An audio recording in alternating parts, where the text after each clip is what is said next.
Hi, I'm Jill Trokel, Associate Superintendent, Elementary Education for Dearborn Public Schools.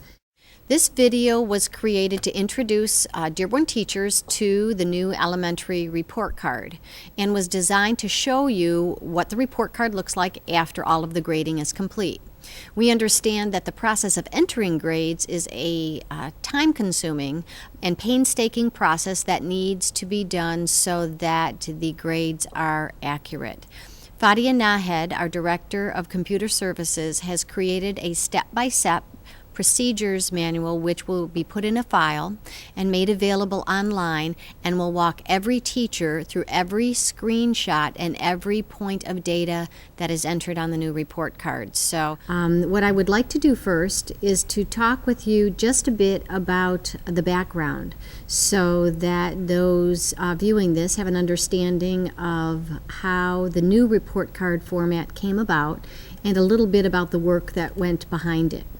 As you know, in Dearborn, we have had a standards-based report card for many years, and for good reason. We wanted to report on what teachers were teaching and what our students were learning, and we also wanted to inform our parents on exactly where their children were performing. The report card was quite lengthy, and we know that many parents had questions about the content due to the many standards that we reported on. In 2010, the Common Core state standards were introduced across the United States, and Michigan was one of the states that adopted the Common Core state standards. And so at that point, the need for an updated report card became apparent because we needed to implement the new standards so that we could report accurately on where students were performing. Last year, Dr. Kathleen Klee convened the report card committee, and anywhere between 30 to 40 teachers served on an after-school and evening basis. So the report card committee had several goals. The first goal was to develop guidelines and make recommendations for a quarterly K-5 report card that promoted a parent's understanding of where their child is performing. With all-day kindergarten, it also has become apparent that kindergarten also needs to fill out a report card 4 times a year. The second goal was to incorporate Common Core state standards for English, language arts, and mathematics. And the third goal was to include a quarterly summative performance level for reading and math using student assessment results as well as student work as the basis for giving a grade level performance. There were also several assumptions. One is that the report cards would be produced quarterly, as they are now. 2, again, that Common Core would be used as the standards for English language arts and math. 3rd, that not every category in social studies and science would be graded every quarter. Due to the need for standardization across grade levels, meaning K-5, so that report cards looked similar, the recommendations from the report card committee were taken into account, and what we call a vertical alignment, K to first, first to second, second to third, third to fourth, and fourth to fifth were made so that the report cards look very, very similar. So the new report card, you will see an example of the new report card format in the next shot. The top of the report card remains essentially the same. The student demographic information is present, including name, school, student ID, principal name, as well as the grade, the school address, and the other information that is included at the top. The next section, the attendance section, also remains the same, so that student attendance still is reported by half day, exactly as it has been reported in the past.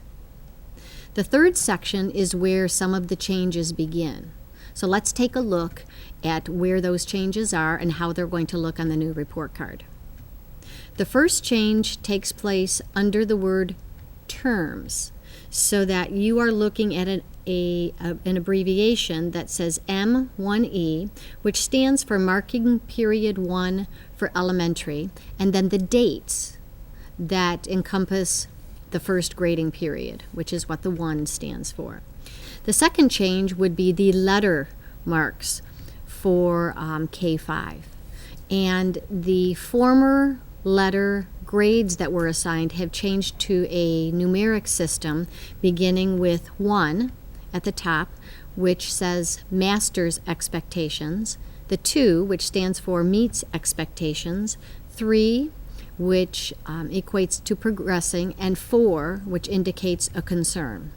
This is the new grading scale, and you all will also will pause to take a look at the table that outlines the percentages that are assigned to each of these 4 levels. The third area is an area that will not be graded this report card, the first report card marking for 12-13, but will be graded in January, the second report card marking, and those would be the reading and the math levels. For grades 2 through 5, the SRI, or the Scholastic Reading Inventory score from the computerized reading test, will appear for students in grades 2 to 5, and the STAR Math computerized assessment for math will appear under the math grading level. These grade equivalents will be imported through MyStar and will be automatically entered on the report card. Again, these grades will not appear on the first card marking, but will appear on the second card marking in January 2013. For kindergarten and first grade, teachers will be using the assessments that have been in use right along, the reading assessments, the math common assessments, to insert a grade level performance using a drop-down menu.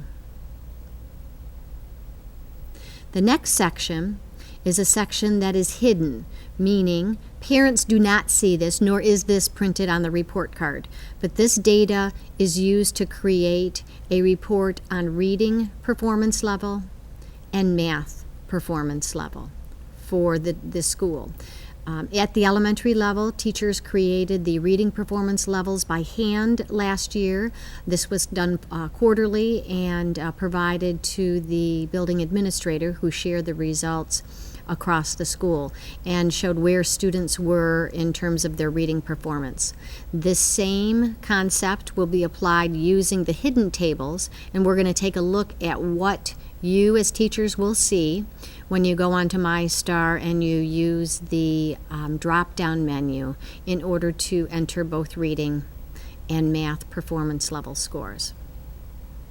The third area of difference begins with the benchmark area.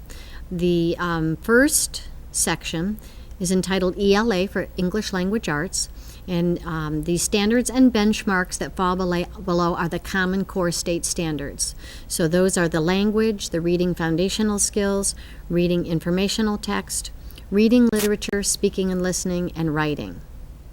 So teachers will be entering, you will be entering a number, a 1, a 2, a 3, or a 4 in the box for the first card marking, dependent upon where the student is performing in each of these areas.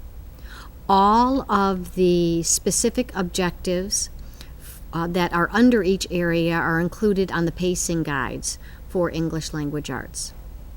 So that area under English Language Arts is new and indeed is based on Common Core. The next area that is new would be math. Math is also based on Common Core. That section is directly across to the right from the reading, and there is some differentiation by grade level, but beginning with kindergarten, we're beginning with counting, operations and algebraic thinking, number and operations, measurement and data, geometry, computation, and problem solving.